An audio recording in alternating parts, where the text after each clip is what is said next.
vais vous parler de la fonction gamma et de ses propriétés principales. La fonction gamma qui est définie de cette façon. Donc, dans un premier temps, on va montrer qu'elle est bien définie et qu'elle est continue. Donc, la fonction qui est à x associe t puissance x moins 1 e de moins t est continue sur r plus étoile. La fonction qui a t associe t puissance x moins 1 e de moins t est aussi continue sur r plus étoile et on va montrer qu'il n'y a pas de problème au niveau des bornes. Donc quand on fixe un x, on va noter la fonction gx de t égale à t puissance x moins 1 e de moins t pour tout t appartenant à r plus étoile. On peut remarquer que cette fonction est positive. En 0, gx de t va être équivalente à la fonction t puissance x moins 1, qui, d'après le critère de Riemann, est intégrable sur l'intervalle 0, 1. Donc, comme g de gx est positive, gx est aussi intégrable sur cet intervalle. En plus l'infini, gx de t va être égal à petit o de l'exponentielle moins t sur 2, qui est intégrable sur l'intervalle 1 plus l'infini, et comme gx est positive, elle est aussi intégrable sur cet intervalle. Donc ça nous montre que gamma est bien défini. Pour montrer que gamma est continue, on va avoir besoin d'une hypothèse de domination. Donc on va prendre un intervalle fermé, inclus dans R plus étoile. Et donc pour tout x appartenant à l'intervalle AB, on va avoir que t puissance x moins 1 est inférieur ou égal à t puissance a moins 1 si t appartient à l'intervalle 0, 1, et t puissance x moins 1 va être inférieur ou égal à t puissance b moins 1 si t est supérieur ou égal à 1. Et on va poser la fonction phi qui, à t, on va associer t puissance a moins 1 e de moins t si t appartient à l'intervalle 0, 1, et t puissance b moins 1 e de moins t si t est supérieur ou égal à 1. Phi est continu par morceau et intégrable sur R plus étoile. Donc ça veut dire que gamma est continu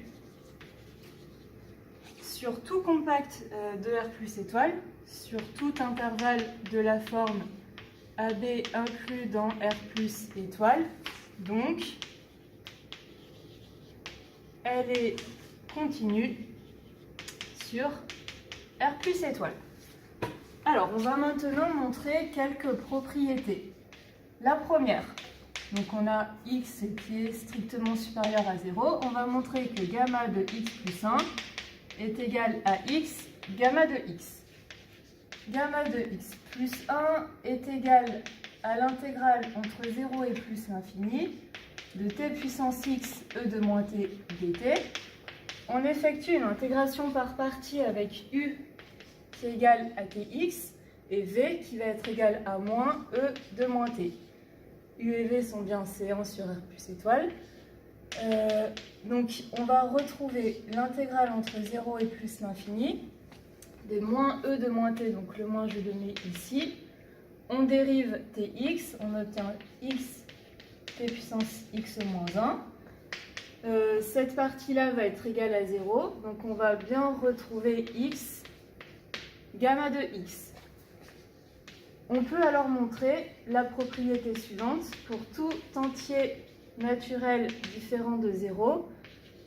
Gamma de n est égal à n-1 factoriel. On va montrer ce résultat par récurrence. Pour n égale 1, gamma de 1 va être égal à l'intégrale entre 0 et plus l'infini de e de moins t dt, et cette intégrale est bien égale à 1. Donc on va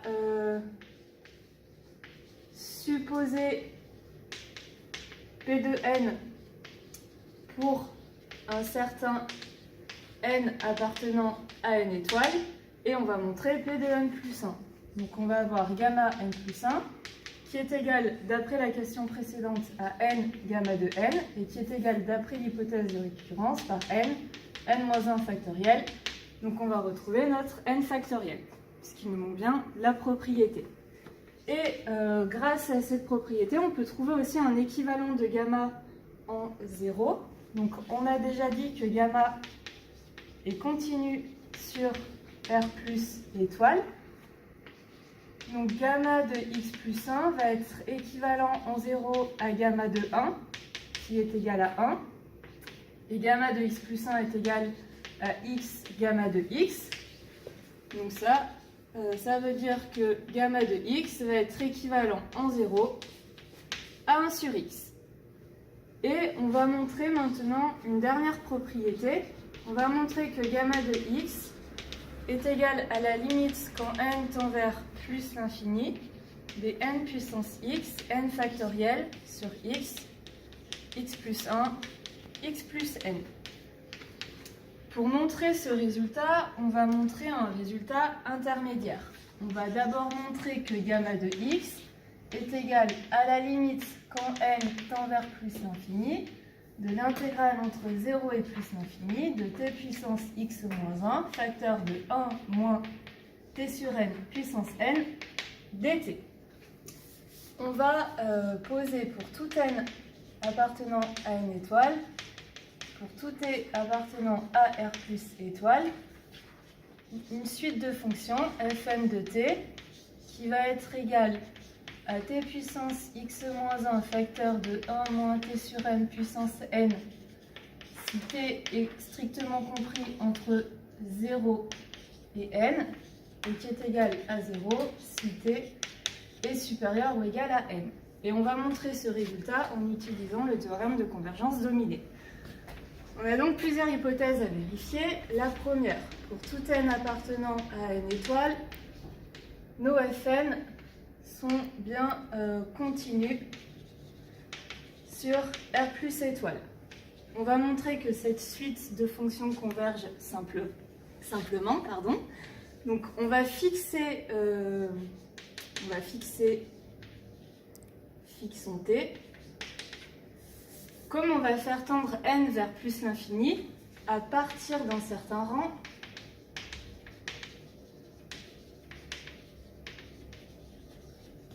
on va avoir t strictement inférieur à n. Donc 1 moins t sur n, on va avoir ln de 1 moins t sur n, qui va être égal à moins t sur n plus petit o de 1 sur n. Si je multiplie par n, on aura n ln de 1 moins t sur n égale à moins t plus petit o de 1. Et si on prend l'exponentielle, on aura n ln de 1 moins t sur n qui va être égal à e de moins t plus petit o de 1. Et donc, ça va impliquer que notre fonction fn de t va tendre quand n tend vers plus l'infini. Fn de t donc, qui est égal à ça, donc on aura t x moins 1, et cette quantité est égale à celle-ci, et ça va donc tendre vers e de moins t. Donc notre fonction converge simplement. Et maintenant, on va la majorer. Donc on va commencer par regarder ce qui se passe quand t est strictement compris entre 0 et n. Dans ce cas-là, ln de 1 moins t sur n va être inférieur ou égal à moins t sur n. Par concavité du logarithme, on a t sur n qui est du coup strictement inférieur à 1. On multiplie par n qui est positif et on prend l'exponentielle qui est croissante. Donc on obtient cette inégalité. Et du coup, on peut majorer notre fonction fn de t qui va être inférieure ou égale à e de moins t multiplié par t puissance x moins 1. Et ça reste vrai si t est supérieur ou égal à n, parce que dans ce cas-là, notre fonction est égale à 0. Donc là, c'est vrai pour tout t appartenant à R plus étoile.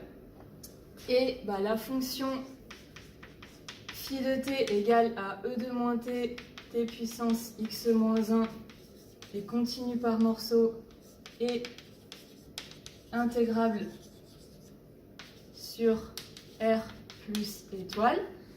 Donc, d'après le théorème de convergence dominée, on peut inverser la limite et l'intégrale. Et on va donc avoir que la limite de n qui tend vers plus l'infini, de l'intégrale entre 0 et plus l'infini, de t puissance x moins 1, 1 moins t sur n puissance n dt. Donc c'est l'intégrale de la limite et on retombe sur notre fonction gamma. Et on a donc notre dernier résultat à montrer. Donc on va poser pour cela in de x qui est égal à l'intégrale entre 0 et plus l'infini de t puissance x moins 1, 1 moins t sur n puissance n dt. Et on va essayer de calculer cette intégrale. On effectue un changement de variable. On va poser u égale t sur n. Donc on va avoir l'intégrale du coup entre 0 et 1 des un puissance x moins 1 des 1 moins u puissance n du. Je vais mettre les n ensemble. On a n puissance x moins 1 et n. Donc on aura n puissance x. Intégrale entre 0 et 1. Je vais changer la variable u en t. Donc on aura t puissance x moins 1, 1 moins t puissance n dt. Et on va s'intéresser à cette partie que je vais noter jn de x. Donc jn de x égale à l'intégrale de t puissance x moins 1, 1 moins t puissance n dt. On va calculer à l'aide d'une IPP. On va prendre u qui est égal à 1 moins t puissance n et v qui va être égal à t puissance x sur x. Donc, on va retrouver l'intégrale entre 0 et 1. On va dériver cette quantité, donc on va avoir un plus n et 1 moins t puissance n moins 1. Et ici, on va avoir notre t puissance x et on divise par x. Cette quantité-là, enfin cette partie-là va être égale à 0. Donc, on va retomber sur nx. Et ici, on a en fait jn-1 de x plus 1. Si on réitère les calculs, on va en fait avoir n-1 fois 1 sur x plus 1, x plus n moins 1, multiplié par jn, donc on aura n moins n de x plus n. Et si je calcule j0 de x plus n, c'est l'intégrale entre 0 et 1 de t puissance x plus n moins 1 dt, qui sera donc égal à 1 sur x plus n. Donc si on recolle tous les morceaux, on a notre in de x. In de x qui était ici, donc qui est égal à nx, multiplié par jn, qui est donc égal à n factoriel, sur x plus 1 fois x plus n. Et on a donc bien le résultat qu'on souhaitait montrer. Gamma de x est la limite quand n tend vers plus l'infini de notre intégrale qu'on a appelée in de x et qui est égale à cette quantité.